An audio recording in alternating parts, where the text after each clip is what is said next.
Estava vendo aqui, muito dentro desse tema do que às vezes são muitos os pedidos de aconselhamento, né? Eu não tenho pressa de fazer e nem tenho. Às vezes tem programas que eu nem pego nesses papéis. Quando a conversa é boa, eu sei que ela é já naturalmente esclarece muitas coisas, muitas perguntas, aquelas que estão aqui.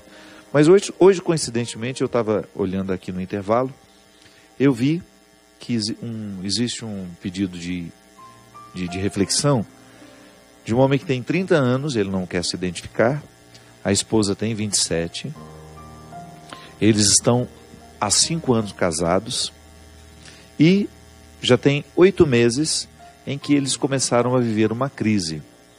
Essa crise começou quando a esposa perdeu o interesse pelo sexo. Claro, perdeu o interesse pelo sexo, naturalmente perdeu também o carinho, o que é um prejuízo ainda maior, né? Eu sempre digo que quando você tem uma crise, isso é natural, os casais sabem muito bem disso, eu não estou falando nenhuma novidade.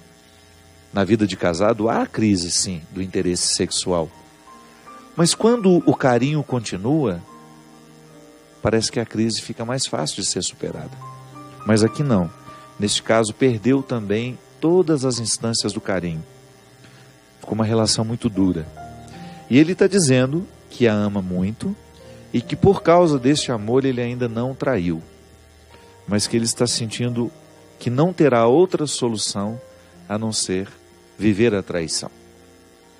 E que, se não houver uma solução para o problema, vai então pedir a separação. Mas ele está dizendo aqui que ele se sente muito torturado por isso, por ver no conflito essa solução tão drástica, porque ele considera o casamento dele sagrado, já disse, né, que ele ama muito a esposa, eles participam ativamente da igreja, e entenderia como um grande prejuízo perder, então, este vínculo, desfazer este vínculo. Ele não me disse aqui se tem filhos, mas ele falou dessa crise. 5 anos de casado jovens, né? Ele tinha 25, ela tinha 22, porque atualmente ele está com 30, ela com 27, e ele gostaria que eu comentasse um pouco essa situação deles. Bem, primeira coisa, que toda vez que nós estamos enfrentando uma crise matrimonial, nós não, eu nunca me casei, né? Às vezes algumas pessoas até ficam dizendo assim, ué padre, o senhor não casou e fica dando conselho para quem casou? Pois é, o ginecologista também, homem, também nunca paria um filho para poder conduzir um parto.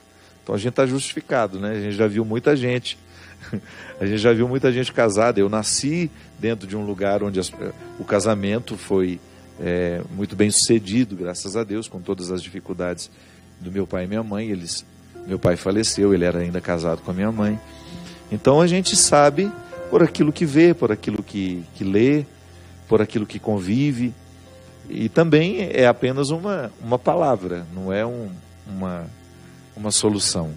A nossa reflexão, eu não estou aqui pretensioso, dizendo que estou dando uma solução aos problemas que eu comento. Não, é apenas uma reflexão que pode ou não ajudar.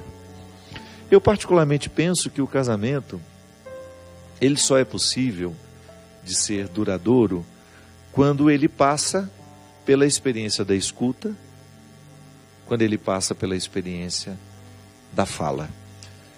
Mas eu não estou dizendo que essa fala e essa escuta, ou melhor, vou reformular. Quando eu falo fala, quando eu sugiro que o casamento precisa ter fala e escuta, eu estou falando daquilo que eu chamo de enfrentamento.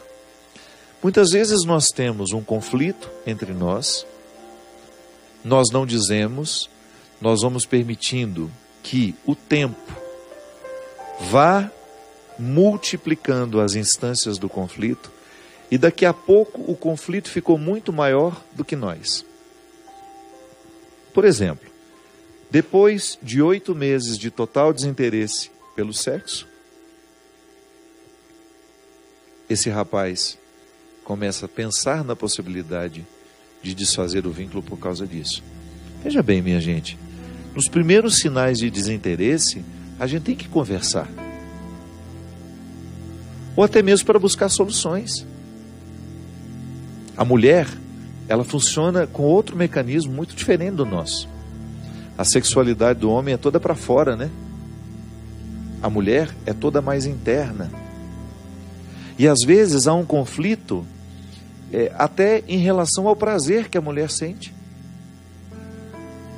Isso aqui vale para todos os que assistem agora. Você já teve coragem de perguntar à sua esposa se ela está satisfeita com a vida sexual que vocês têm? Porque às vezes as mulheres, elas ficam muito caladas, elas passam pelo conflito sem dizerem nada.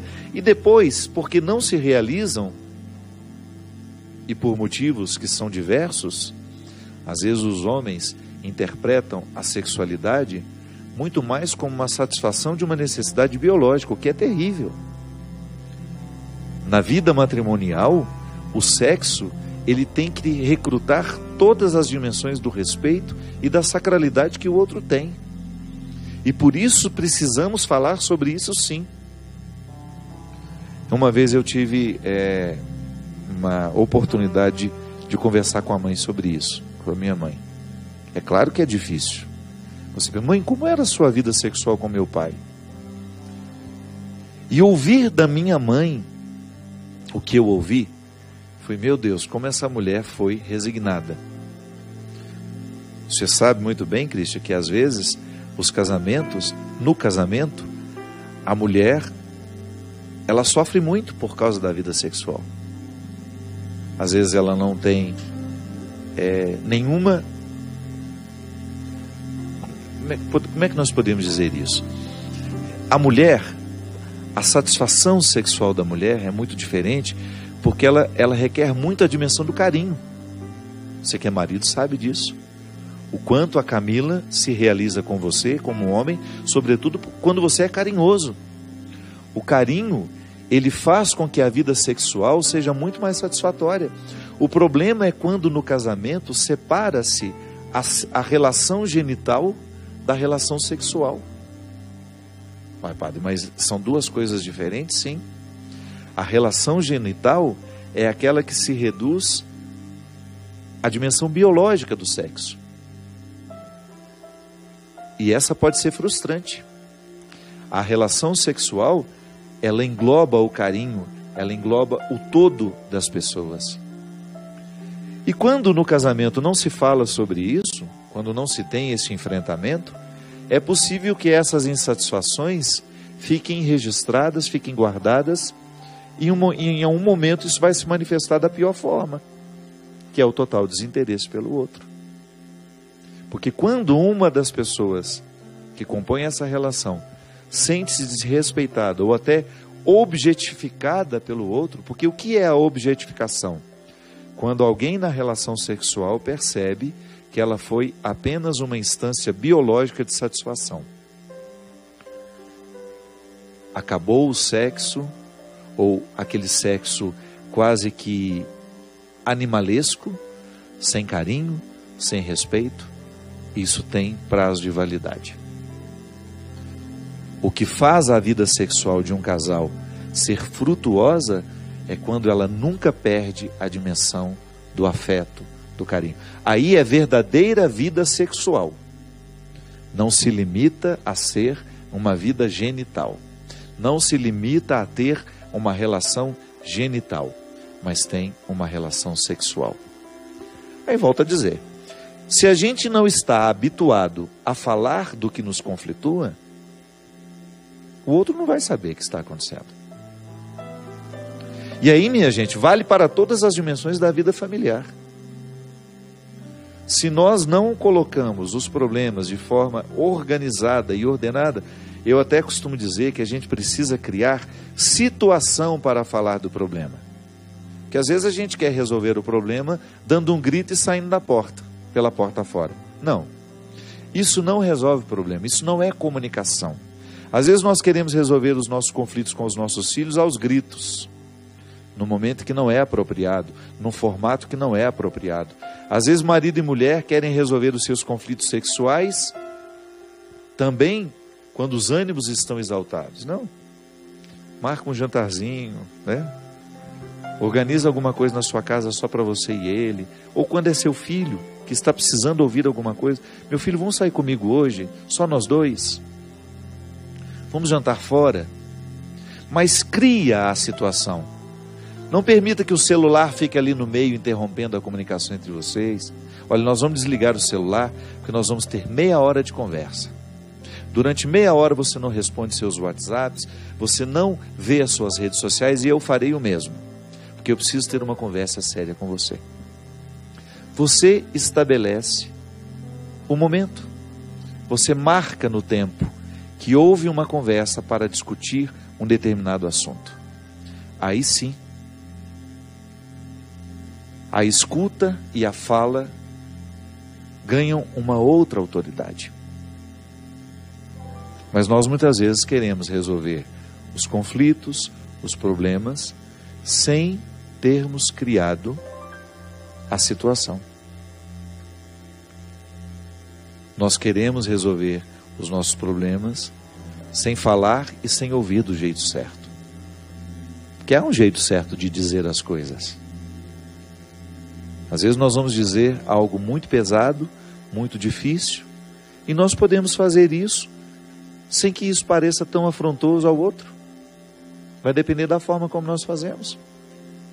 Um sorriso nos lábios para poder falar com mais serenidade, o tom de voz, tudo é um aprendizado. Posso dizer coisas pesadas ao outro e ele me ouvir de um jeito leve. O conteúdo era pesado, mas eu busquei uma forma de dizer leve. Eu particularmente acho que o formato da nossa comunicação precisa diariamente ser analisado e percebido. Nós muitas vezes não fazemos uma crítica da nossa maneira de falar. E às vezes também não nos perguntamos se nós estamos sabendo ouvir. Se a gente não sabe falar, se a gente não sabe ouvir, nós teremos muita dificuldade de ter relações saudáveis com os nossos filhos, com os nossos maridos, com as nossas esposas, com nossos irmãos e até mesmo com nossos amigos. É um aprendizado. E eu acho que a nossa vida cristã, ela perpassa todas as nossas dimensões. Inclusive, me ensinando um jeito de falar, um jeito de ouvir. Eu, porque sou cristão, devo ter um jeito específico de ouvir o outro. É meu empenho, é meu desafio. E a gente sabe muito bem como é interessante, como nos faz bem encontrar alguém que sabe ouvir. Às vezes nós andamos longas distâncias para termos a oportunidade de encontrar uma pessoa que é especialista em escutatória. Da mesma forma como andamos longas distâncias também para escutar uma pessoa que sabe dizer. Aquela pessoa que parece que abre um caminho na nossa alma com a palavra que diz. São as pessoas naturalmente conselheiras que se exercitaram nessa arte. Mas isso não vem da noite para o dia, não. É exercício. Eu, por exemplo, se o Christian vem me falar de um problema, se ele vem me contar uma situação que está pesada, está difícil para ele, eu posso, num primeiro momento, já criar uma indisposição de ouvi-lo. E não vou ouvir, ainda que eu escute tudo que ele me disse. Porque o ouvir é diferente do escutar. Não é? É mais profundo. Você escutou o que eu disse? Escutei. Mas você me ouviu? Não, eu não ouvi. Porque aquilo não repercutiu dentro de mim. É apenas uma informação que eu não processei porque não senti junto com ele. Eu só ouvi quando eu senti o que ele me disse. Porque quando eu sinto, eu de fato me envolvo. Se eu não sinto, não houve envolvimento. Quantas vezes você tenta dizer alguma coisa ao seu marido e você percebe nitidamente que ele não está sentindo com você? Então o problema continuou sendo só seu, muito embora o problema o envolva também. É uma dificuldade no relacionamento que ele tem um grau de um nível de responsabilidade, mas você diz para ele e ele não ouve o que você diz, porque ele não sente com você. A solidão só termina, minha gente, quando nós percebemos que o outro está sentindo com a gente. Quando o outro foi capaz de assimilar as suas palavras e lhe dar um feedback, lhe dar um retorno. Geralmente com palavras que começam assim: eu compreendo o que você está dizendo, reconheço que eu também tenho uma parte neste erro, vamos lutar juntos. Vou fazer de tudo para ficar atento, para que isso que está errado entre nós possa ser reencaminhado, possa ser consertado. Agora, se o outro não sente comigo o que eu estou dizendo para ele, o problema continua sendo só meu. Aí a sensação de solidão continua me atormentando, continua me dificultando, e o vínculo deixa de ser, ele deixa de existir. Embora continuemos casados, embora continuemos irmãos, continuemos mãe e filho, pai e filho, amigos, o vínculo continua no seu nome, mas não continua na sua prática. Ele não tem repercussões na prática. Toda vez que nós somos confrontados por uma realidade que de fato nos diz respeito, a honestidade que nós precisamos ter é considerar aquilo que está sendo dito para nós. É uma questão de honestidade. E uma questão de amor ao outro também. Se eu amo, como esse rapaz ama essa mulher, é preciso que o enfrentamento seja uma manifestação do amor. Às vezes nós não acreditamos no amor enquanto enfrentamento, que é justamente dizer a verdade para o outro. Colocar o outro a par de tudo aquilo que você está sentindo sozinha. E este enfrentamento, ele encaminha as soluções. Vamos pedir a Deus hoje a graça de também sermos curados como este cego foi. Desculpe-me, como este surdo e mudo foi. Eu também preciso ser curado na minha capacidade de ouvir. Às vezes eu escuto muito mal. Eu escuto, mas não estou ouvindo. Eu preciso ter a sensibilidade de sentir com o outro. Pode ser que você também viva o mesmo limite que eu.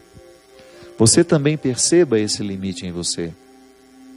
Nem sempre você consegue se envolver com aquilo que o outro está lhe dizendo, e por isso você não leva a sério. Muitas transformações deixaram de acontecer na sua vida. Você deixou de contribuir com o funcionamento familiar porque você não faz questão de ouvir o que os outros estão dizendo. Você só escuta, mas não ouve. E às vezes o seu casamento, a sua relação familiar, a sua filiação, a sua maternidade, a sua paternidade, a sua fraternidade, sua amizade, poderá ser muito melhor se você tiver a coragem de deixar cair as escamas do ouvido. E também ser curado na maneira de falar. Pode ser que você esteja machucando muito os outros quando você diz. Pode ser que sua fala esteja muito arrogante, que você esteja muito cheio de razão. Você não ganha muita coisa com isso. Pelo contrário, às vezes você perde a confiança do outro. É muito difícil acreditar numa pessoa arrogante. Quando nós somos arrogantes, nós perdemos a nossa autoridade. Nós perdemos a capacidade de comunicar. Ninguém gosta de ouvir uma pessoa arrogante. Às vezes nós estamos com toda a razão, mas nós somos tão arrogantes quando nós dizemos, que nós retiramos toda a autoridade do que a gente está dizendo. Aí parece mentira o que nós falamos. Nas nossas relações de trabalho, a gente não ganha nada com arrogância. Agora a gente ganha com a palavra conselheira, com a palavra amorosa, com a palavra que demonstra um interesse pelas soluções, pela palavra que demonstra um desejo de encaminhar o melhor para nós.